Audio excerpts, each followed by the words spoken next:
Hello, magandang hapon sa lahat. This is Justin, Talk News PH. Good afternoon din to everyone dun sa mga viewers natin sa abroad. At if you have a different time zone, magandang araw sa inyo lahat. Lalo na dyan sa Amerika, lalo sa United States of America and Canada also. At maraming salamat sa pagdalo ninyo dito. If you are new to this channel, doon sa mga bagong viewers natin, kindly like and then of course subscribe. Kahit pa isa-isa lang, paki-subscribe naman. And also try to share this video. Thank you doon sa mga luma nating mga viewers. Thank you for coming over at continue patronizing Justin Talk News PH. At also paki-press naman ang notification bell if ever we have a new episode or new broadcast, you will be notified immediately. Ngayon, ang topic natin for this afternoon, itong narinig natin yung mga sinasabi ni Senator Dante Marcolita. So we will try to expound dito sa mga sinasabi niya. At ako na mismo magsasalita na this impeachment case will be dismissed. Ako magsasalita pero marami nagsasabi na madi-dismiss talaga yan. And this ground at sa mga pangyayaring ito at mga pronouncement din ng ibang mga senators na talagang i-dismiss na itong impeachment case ni BP Inday Sara, hindi ito makaapak ng 20th Congress. Yun ang intention ng mga senator. So we will be talking about this topic. Ito lang ang topic natin for this afternoon. So saan ba tayo magsimula? Dito tayo magsimula kay Attorney Bukoy. Attorney Bukoy, ang spokesman ng impeachment prosecutor ng impeachment case ng House of Representatives. Siya ang spokesman ng mga prosecutor. So doon sa last press conference, medyo may pagkamahangin din pala ito si Bukoy. Sipin mo naman, sinabi niya na no defense daw yung ginagawa ng mga lawyer ni BP Inday Sara dahil hindi daw sinagot punto por punto yung mga charges, yung mga ground for impeachment o yung doon sa mga ebidensya na pinipresenta nila. Hindi daw sinagot. Yun ang sabi niya. That's a no defense. Bakit dumirekta daw sila kasi nag-file ng pleading na with caution. Hindi na lang natin discuss yung Latin word na nakasama niyan. With caution na i-dismiss itong impeachment case na to for lack of grounds at walang constitutionality yung proseso na ginawa nila, and in fact it violate the 1-year bar on the filing of an impeachment case. So lahat na yan ipaliwanag natin kung bakit ganyan ang sinabi ng defense lawyer. Pero kay Attorney Bukoy, no defense daw yan. Kaya, di ba insulto yan doon sa napakagaling na mga abogado? Or naiinggit lang ito si Bukoy dahil sa stature ng mga abogado na to. At sinabi pa naman niya na kilala daw niya lahat. Ganon ka kadali mag-insulto ng tao. Sinabi pa niya, hindi, believe ako sa mga abogado na yan dahil kinuha nga yan ni BP Inday Sara. Buti alam mo yan.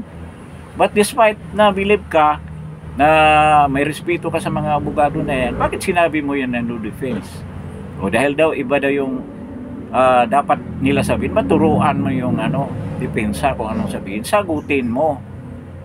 Hindi mo lalaitin ng ganyan dahil sa tingin ko malayo ka sa mga abogado na yan. With their experience in litigation, malayo ka at sigurado ako malaki ang bayad ng mga yan kaysa iyo.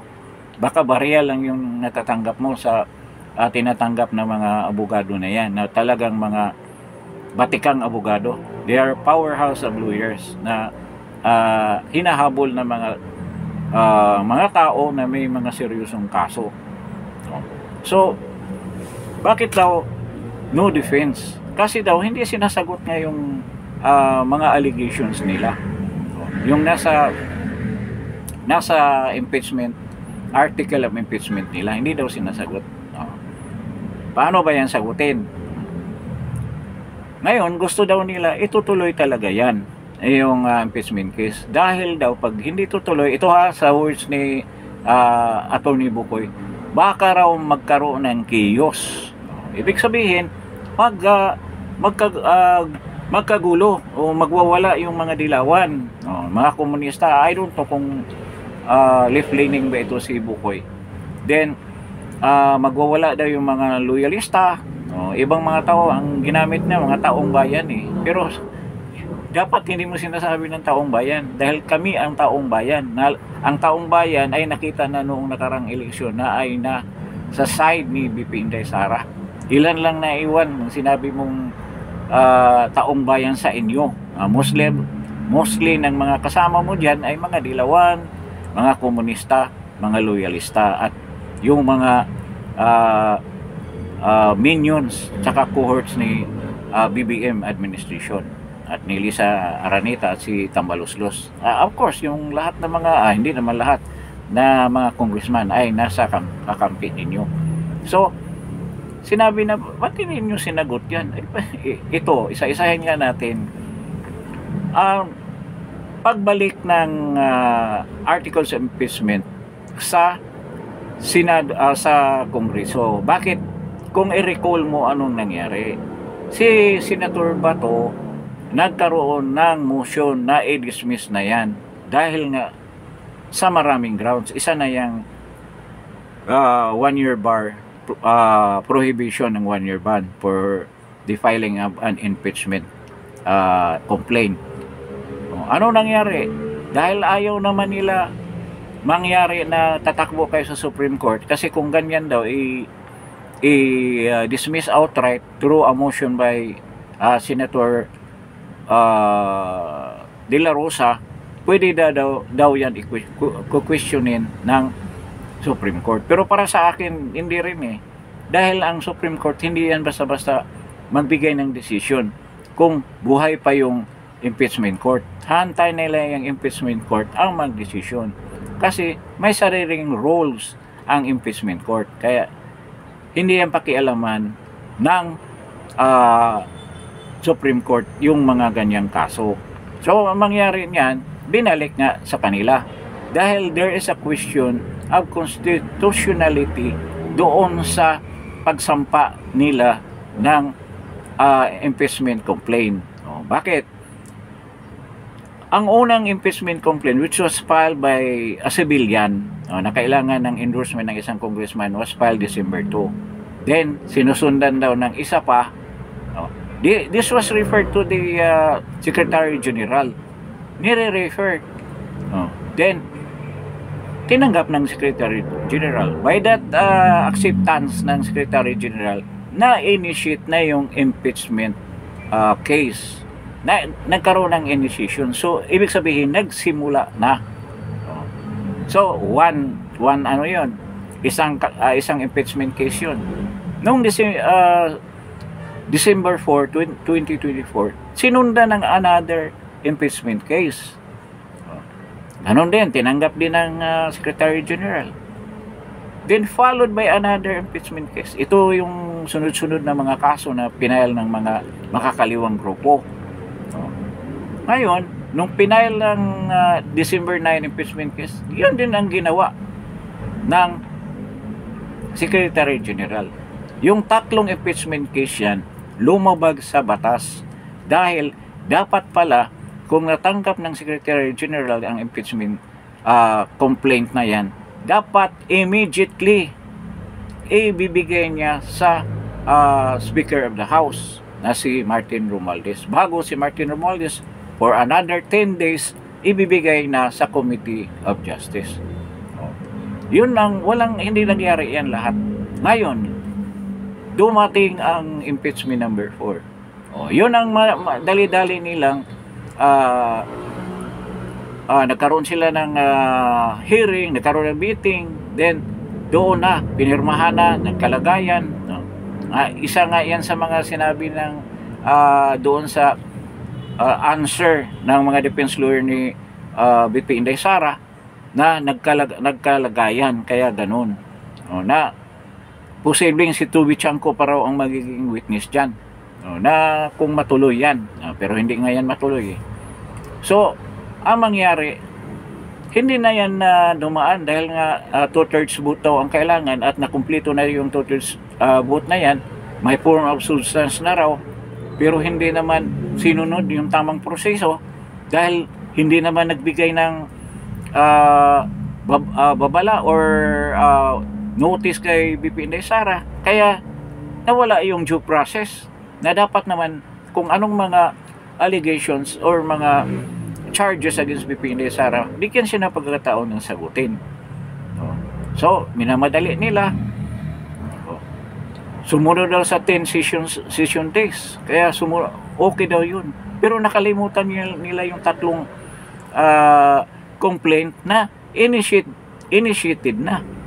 So, yun ang violation. Ngayon, nagkaroon sila ng resolution nung bago magtapos ang House of Representatives. Hindi yan sapat. Dapat may explanation. Dahil ang nakalagay doon, conclusion lang na sinabi ninyo na wala kayong linabag sa Constitution, tinupad yung Constitution, pero walang explanation doon sa mga violations na ginawa nyo. Na yun naman ang dapat na gagawin ninyo para i-submit nyo doon sa impeachment trial court na hindi nyo yan ginawa. So, ngayon, maghain daw sila ng reklamo, ng answer. Tandaan natin itong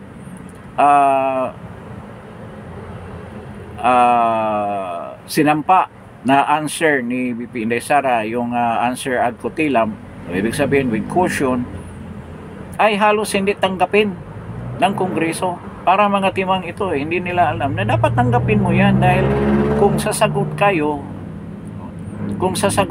dyan sa summon, sa reply dyan sa sagot ng mga abogado ni BP Inday Sara, kung hindi nyo tatanggapin yan, hindi yan tatanggapin din ng impeachment trial court. Normal naman yan, kahit na dito sa RTC yung mga ganyang kaso, kaya lang ipaalam mo doon sa nakasakdal na yan ang kasong natatanggap niya. At kailangan kung ibalik mo yan sa korte, nakalagay na mayroon pa ngang sa post office na magpruba na natanggap na niya yung demand na yon, yung sulat na yon or whatever, or na demanda siya. Ngayon, yun ang sinasabi ni Bukoy. Bakit daw hindi sagutin? Paano sagutin yan kung ganyan ang kaso? Ngayon, doon din sa sagot ni Inday Sara, nakalagay na yung mga articles of impeachment did not contain ultimate facts. Ano ba itong mga ultimate facts? Ito yung mga specific na magpatibay dyan sa mga ebidensya na sinabi mo, sa mga accusation nyo na nasa articles of impeachment na pinaparatang mo. Halimbawa, dito sa bribery or confidential fund, mga ganyan, kailangan may specific na ito ang nagawang krimen. Halimbawa, doon sa bribery, na tinanggap na ako si parang affidavit form na ako si Juan de la Cruz, na nakatanggap ako ng pera galing kay BP Inday Sara, etc. Ito yung panahon na yun, ganyan.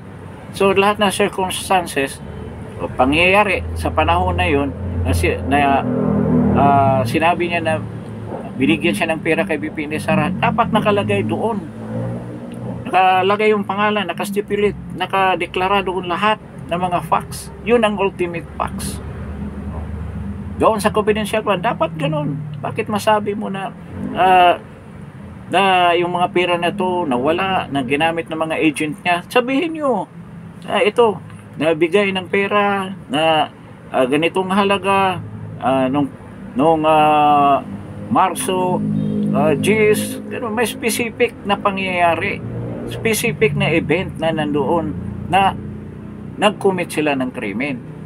Dapat ang nakalagay yan ang ultimate facts.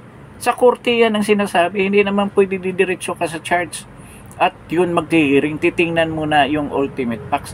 Kahit nga dyan sa preliminary hearing, yun ang dinidiscuss, yung ultimate facts. Ang ginawa nyo doon sa articles of impeachment, puro conclusion. Si VP Inday Sara, kinurap nyo yung pera ng confidential fund, na may bribery si Inday Sara, na tinakot niya si merong threat doon sa buhay ni Bangag, ni Lisa Talas, at saka si Martin Romualdez dahil itong sinabi niya. Dapat may taong nag-corroborate doon na narinig namin na ganyan dapat. Yan ang ultimate facts at yan ay wala doon sa article of impeachment na sinampa ng House of Representatives dyan sa impeachment trial court. At sabi ng mga abogado, kung wala yan, paano tayo mag-hearing? Puro conclusion ang nilagay niya. Kaya walang silbi, mere scrap of paper yung sinubmit ninyo na articles of impeachment dahil wala yung mga facts na yan eh. Pero linagay rin doon na answer ad cutilum dahil nga bukod sa may nakasapang kaso para dismiss yung kaso na yan, yung impeachment case na yan, meron din silang sinabi yung mga abogado na paano kaming sasagot ng husto dyan, paano namin sagutin yan na yung articles of articles of impeachment ay binalik nyo. Bali itong message na to dun sa impeachment court, binalik na ninyo sa prosecutor, sa mga prosecutor ng House of Representatives. Anong sagutin namin? Isa yan sa mga punto. Wala sa amin eh. Hindi pa sila sumagot eh. Kaya isa yan sa mga punto na sinight na mga defense lawyer. Kaya si Bukoy, nasabihin mo no defense, ikaw ang no defense. Ikaw ang sa totoo, si Bukoy talaga, puro palusot, no defense ka. Tsaka yung mga rhetoric niya, puro puro mga propaganda. Propaganda lang yung mga sinasabi niya. Pero yung sinasite niya na dapat talaga mag-initiate, hindi nga initiate ka agad once na ipasa na yan sa impeachment court kahit kailangan magsimula ang hearing. Kaso nga nang tiningnan nila may diferensya dahil 4 na impeachment complaint ang nakasampa sa House of Representatives na clear violation yan doon sa pagbawal ng more than one impeachment case in 1 year for an impeachable official. Dito sa case na to kay VP Inday Sara. So klaro yun. Paano ngayon? Ikaw ang no defense. Ngayon, doon naman sa kung titingnan mo yung date, kailangan sasagot sila sa 28 ang deadline. So ngayon yun, 28. Paano Sabado ngayon? Hindi sila makasagot. So by Monday ang reply nila dapat. At sinabi na ni Bukoy kung ano yung sagot nila. Yun ang sagot nila. Wala silang definite na sagot doon sa mga binabato na yung with regards pala sa with regards doon sa question on ultimate fact. Sinabi ni Bukoy na Attorney Bukoy na hindi na daw yan kailangan. Ako sa pagkaalam ko talaga, dahil lagi naman tayo sa mga ganyan-ganyang korte pagkaalam ko, kailangan talaga yung ultimate facts. Ngayon, hindi daw yan kailangan dahil naka-embody na raw doon yan sa mga evidence sa mga ebidensya nila. Paano ka nga maabot sa discussions doon sa ebidensya kung isa sa mga requirement ay magpresenta ka ng ultimate facts? Diba? Imposible naman hindi alam ni Buko yan. napakatanda na niyang abogado. Alam niya yan, nagpapalusot lang siya. Dapat sana sinabi niya ang katotohanan. Paano nga madidiscuss? Walang ultimate fact. Sabi niya, naka-embody na yan doon sa mga ebidensya na dapat sana i-discuss para malaman yung ultimate facts doon. Iba yun. Iba naman yung kung it will undergo na doon sa debate na talaga doon sa mga grounds na nakapaloob doon sa mga grounds na sinabi ninyo na 7 grounds na yan doon sa impeachment case na sinapan nyo kay BP Sara. Iba yung ultimate facts. Yun ang hihikayat na talagang ituloy ang hearing dahil may facts na ito na may ano. So ito one of the evidence. Hindi nga nilagay doon dahil wala silang mahagilap na ganyang ebidensya, wala silang facts na ganyan. So ganyan ang nangyari diyan sa kaso na yan. So ito ngayon sa question naman na mag-crossover, natatawid sa next Congress, which is the 20th Congress, na napaka-imposible daw mangyari. Bukod sa wala talaga sa Constitution, hindi nakastate sa Constitution, nakastate din sa Constitution na all matters na tinitake up sa 19th Congress ay baliwala na yan lahat. Kung mayroong mga bills na hindi natapos, back to zero lahat yan. Marami sinasite na nangyayari daw sa ayun sa electoral mga protest daw. Kung ngayon daw protesta kinikerry para sa next Congress, parang ganun. Ay iba naman ang impeachment case. Iba ang naturalisa ng impeachment case, hindi katulad ng mga sinasite ni Coco Pimentel. So ngayon, ang mangyayari niyan sa 28 pa mabigay yung reply. So yun ang reply siguro iti-take up, pero hindi kasi nakakumbin yung hindi na magkukumbin yung Senate Impeachment Court. So hindi yan talaga pag magkaroon ng debate. At sa tanghali ng June 30 which is a Monday, wala na, tapos na ang buhay ng 19th Congress. So paano ngayon? So the impeachment case will die on its natural course. Mamatay na lang siya ng ganyan na lang. Kasi sasabi pa ni Senator Marcolita, itatawid niyo yan. Paano niyo itatawid? After 1 month na recess ang Senado, iti-take up niyo yun sa 28, which is doon magsimula ang 20th Congress after the zona ng ni Bangag. So ang ibig sabihin, buhayin niya. Sino ang magbubuhay niyan sa 20th Congress? Paano niyo buhayin? So ibig sabihin, yung mga resolution na ginawa ninyo dyan sa impeachment case na yan, tatanggapin na lang yan doon sa 20th Congress. Napaka-imposible niyan. Kaya walang paraan yan. At saka kung dadaan talaga sa debate yan, wala namang precedent yan eh. Kasi this is the first time na magkaroon ng crossover in case na hindi naman mangyari.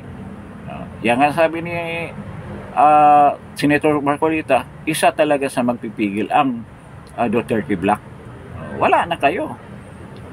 Ngayon, kung dadaan sa botohan, lalo kayong mabubura. That's a majority vote lang. 13 votes lang ang kailangan dyan. At yung talagang solid na Duterte dyan is 9. So, ilan lang kailangan?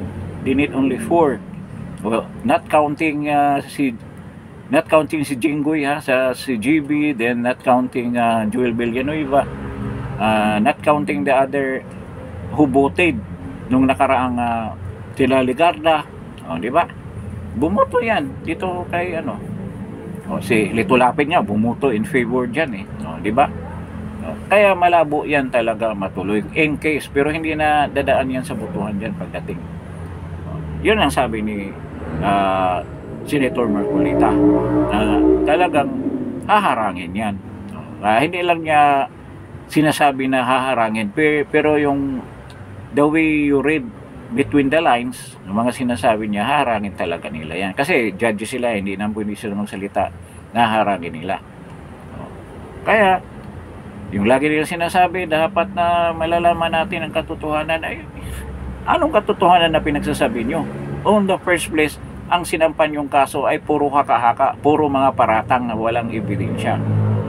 Nakita natin, walang ultimate facts. Walang definite na pangyayari na magdiin kay VP Sara sa mga kasong sinampa ninyo sa kanya. Tulad kay Irap, yung bribery, yung plunder.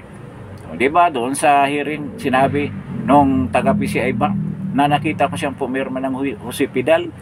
O gaano kakalayo doon sa kay President Irap, mga 2 meters lang po nakita ko na pumirma siya ng Husipidal. Mga ganyan, yun ang ultimate facts.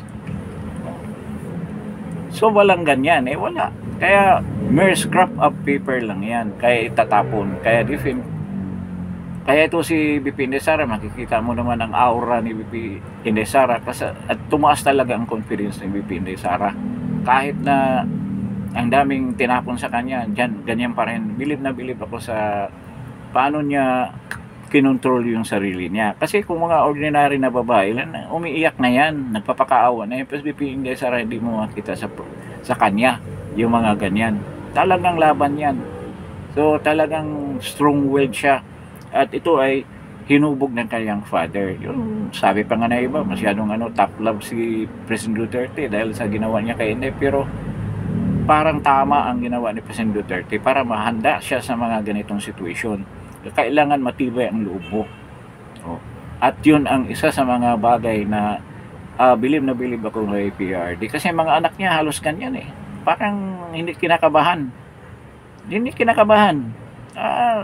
Lalo na si Pulong. Puro pabiro. Kahit anong gagawin mo, pabiro lagi. Typical na, kung sa mga Bisaya pa, bugoy-bugoy na Bisaya. Na talagang matibay ang loob. Hindi yan ma-demolarize. Na basta-basta. Hindi ba walang loob yan? Kaya ganyan sila, lalo na si Baste. So, nakikita na natin na parang naaaninag na ang daan papuntang 2028. At it should start. Dapat ngayon na start. Tayong mga supporter ni VP Inday Sara, dapat ang nasa isip natin yan.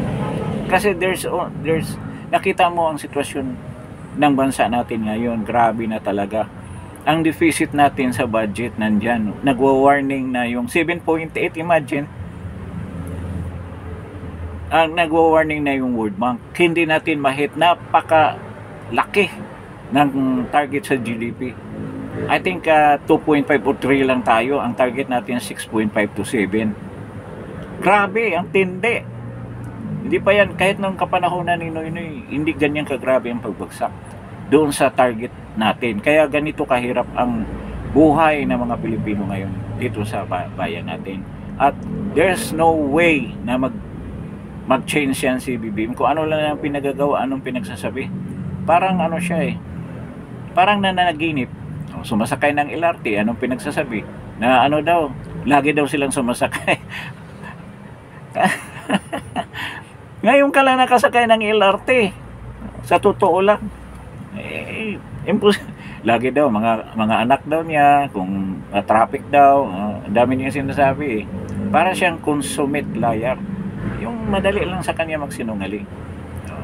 Kaya, ito, kung hindi tayo talaga kikilos towards a change, hindi naman natin kaya mag-people power dahil ayaw naman ng military. Ayaw namang sumama sa mga tao. Ganyan lang sila. Basta malaki lang sahod nila, ganyan lang, may retirement sila, okay na sa kanila yan. Pero, kasi hindi natin nakita kung paano sila action.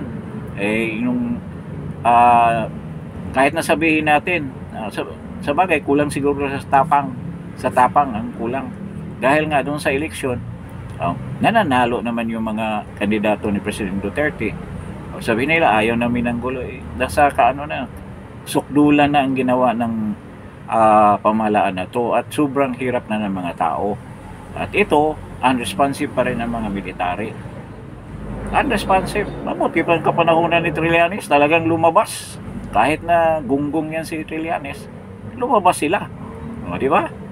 Boots lang ang diferensya noon, yung mga uniform lang, yung mga allowance lang ang isa sa mga reklamo kay Nina Trillanes, saka yung promotion. Nagano kagad sila, lumabas kagad, nagkudita kagad. Ito ngayon, grabe ang ginagawa. Na kidnap na ng presidente, ang mga walang kasalanan, ang KGC, inatake si Pastor Kibuloy Kinulong, still, inimpeach si BP Inday Sara, still ang military walang ginawa, passive. Kaya wala talagang kwenta sa totoo lang ang military ngayon.